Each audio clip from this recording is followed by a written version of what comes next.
And President Trump touting job growth in the U.S., but it's impossible to ignore the scramble in D.C. on health care reform. You've heard about this, right? The repeal-only health amendment failing on the Senate floor late this afternoon. Can the Senate pass anything at all? Insight now from Health Subcommittee member Congressman Buddy Carter. Great to have you here, Congressman. I know you're the only pharmacist in the entire Congress. You see how health care works up close. But I have to tell you, I'm looking at what's going on the Senate floor right now. I'm not feeling very optimistic. A lot of our viewers, too, expressing frustration. What can you tell us? Well, you know, I've always said that I'm not surprised by anything anymore, but I still get disappointed, and I'm certainly disappointed by this.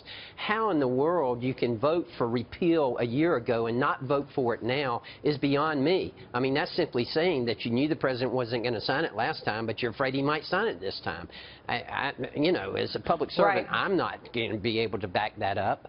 So what failed today, the next to last thing to fail, was full repeal. Right? That's what we were talking about. 7 Republicans saying, no, we don't like that. Collins, Capito, McCain, Portman, Murkowski, Lamar Alexander, Dan Heller. A lot of folks saying we just don't like that. You're seeing what's going on the floor of the Senate. All these amendments coming up for debate and discussion. But we just can't seem to get off the dime. What's it going to take, Congressman, to get something through the Senate, to get anything through the Senate?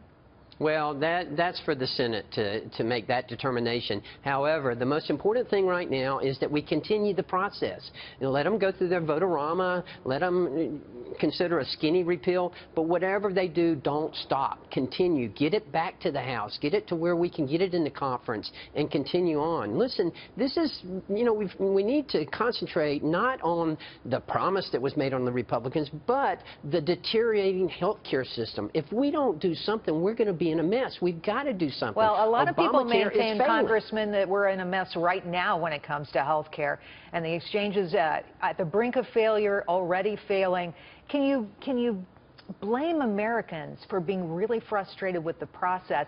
And it's hard for so many of us to really even understand what's going on the Senate floor because it's so complicated.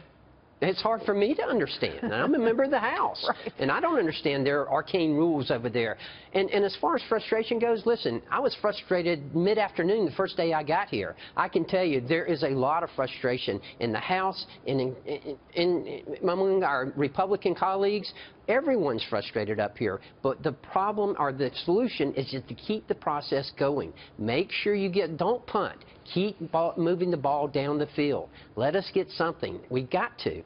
Well, from your lips to God's ear, Congressman, thanks for coming on the show tonight.